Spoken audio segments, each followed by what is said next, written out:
mais um vídeo para vocês, onde eu vou tratar de uma breve questão política que permanece ao longo de muito tempo em nossa nação. Ontem, em ato público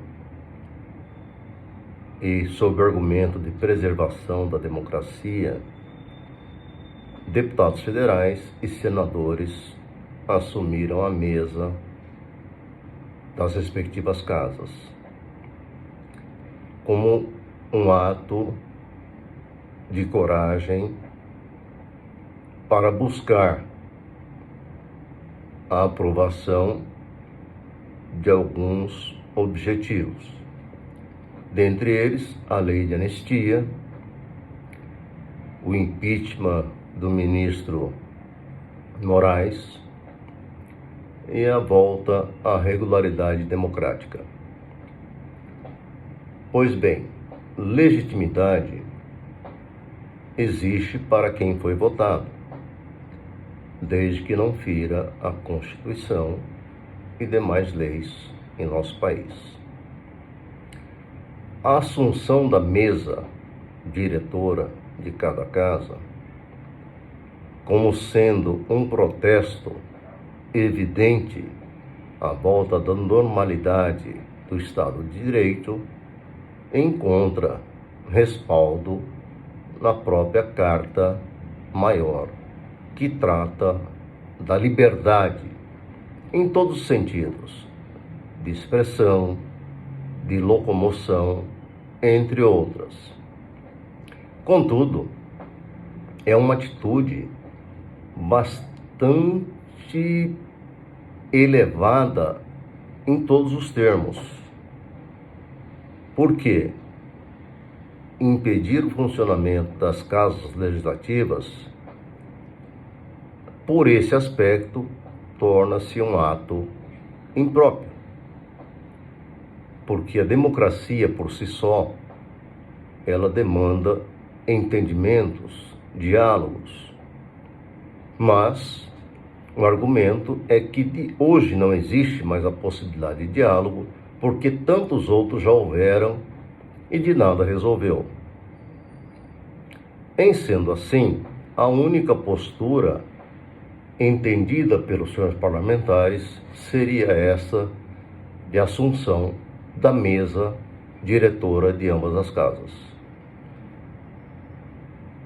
Isto é uma atitude política evidente de um segmento da sociedade, que no caso é a direita, em contraponto a posições adversas da esquerda, buscando a supressão de uma ditadura do Poder Judiciário. O que hoje impera no Brasil, inclusive reconhecido mundialmente, é de que uma pessoa tomou o poder das 3 esferas de poder do nosso país e acumulou sobre si. Ou seja, o poder legislativo, o poder executivo está concentrado dentro do Poder Judiciário, que, por sua vez, um dos ministros, que são 11, puxou para si a responsabilidade de governar esta nação para que haja, no entendimento dele, uma maior e severa restrição de direitos. Pelo menos isso ele deveria reconhecer, mas não é assim. Ele não reconhece a severidade das suas decisões como o tolimento de direitos esculpidos na lei. Mas nós não podemos, de modo algum, trazermos para cada um desta nação o desequilíbrio. Ao contrário, este é o momento de ter equilíbrio para superar todos esses problemas, de modo que a classe política tem legitimidade para assim agir. O cidadão comum pode agir no mesmo sentido, porém com algumas diferenças. Manifestações pacíficas, solicitações ao poder público desta ou daquela situação, aos seus representantes legais, dentro da esfera do legislativo, entre outras atitudes.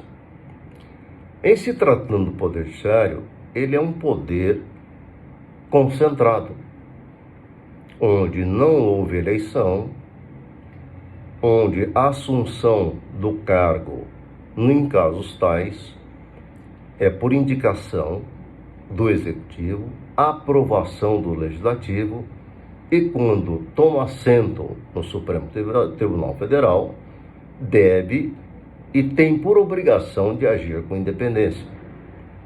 Porque o julgamento obrigatoriamente exige da pessoa que ela, à noite, deite sua cabeça no travesseiro e durma em paz. Essa é a consciência legítima do julgador, com absoluta isenção de qualquer interesse político partidário. Já disse anteriormente que todos os tribunais têm política interna, mas veja bem, a distinção é imensa entre uma coisa e outra. Política interna refere-se a quê?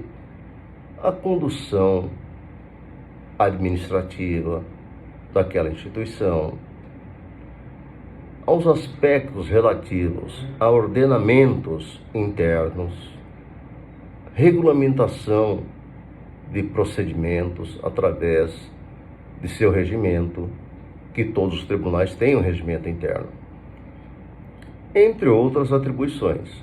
Agora, o que não pode e não se permite, isso por força de lei, é uma política partidária dentro do Poder Judiciário. O que é a política partidária? É aquela que tem a visão descompensada de proteção de um viés político, ligado a interesses de um viés ou de outro, seja de direita, seja de esquerda, e nós não estamos aqui tratando de viés político, mas sim, e tão somente, do aspecto da formalidade da lei e conduta de um julgador que deve ser avaliada por ele mesmo e, com certeza, pela sociedade. O mais correto de um julgador é não falar o que pensa, porque se ele antecipar o que pensa antes de julgar o processo, obviamente ele não pode julgar, porque ainda tem mais outros na corte que vão emitir opinião.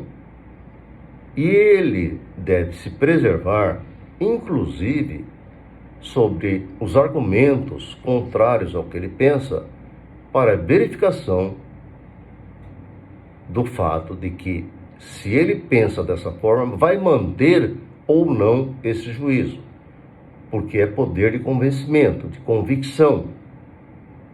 E esse poder de convencimento e convicção para julgamento correto, íntegro, maduro e tranquilo é exatamente a reflexão sobre o pensar dele mesmo e dos demais membros da corte.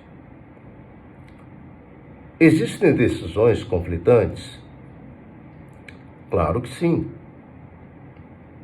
Mas, quando a Suprema Corte decide algo, não há mais a quem se recorrer.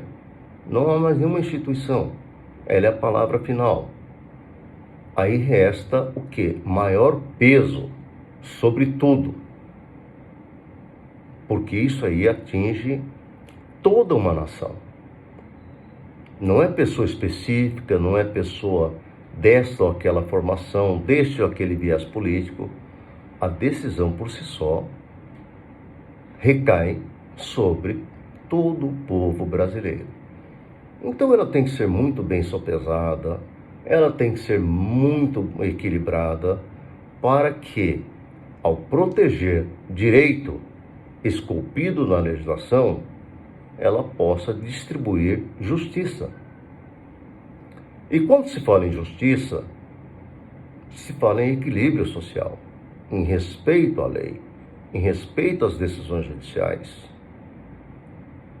Portanto, a posição de um julgador, sob minha ótica, é de total isenção sobre qualquer assunto, sem interesses pessoais, sem protecionismo deste ou daquele viés político. É simplesmente imprimir o que existe no corpo da lei, de acordo com o seu intelecto, no papel, onde esta decisão terá alcance geral, no caso da Suprema Corte. Então, quando se vai criticar uma decisão, seja de forma positiva ou negativa, é absolutamente necessário que haja um conhecimento jurídico profundo para que possa assentir ou discordar da respectiva decisão. Mas tão somente isso. O poder de decisão está concentrado nos togados. A nós, advogado, cidadão comum, temos que respeitarmos as decisões e, se ela não couber dentro da própria consciência de uma sociedade ou do indivíduo atingido, ele pode e deve recorrer. Mas no caso do Supremo, recorrer para quem? Então a razão maior do colegiado, que vai apreciar toda e qualquer matéria e, sendo uma parte maioria e a outra minoria, obviamente prevalecerá a maioria. E o que quer dizer maioria? Maioria é democracia. Democracia, Estado de Direito preservado, respeito às instituições, às leis e aos membros que integram qualquer um dos poderes. O respeito é a palavra e sentimento que deve imperar dentro de uma sociedade para que ela tenha equilíbrio. Em outros vídeos tocaremos em assuntos sensíveis como esse, para a maior reflexão de todos.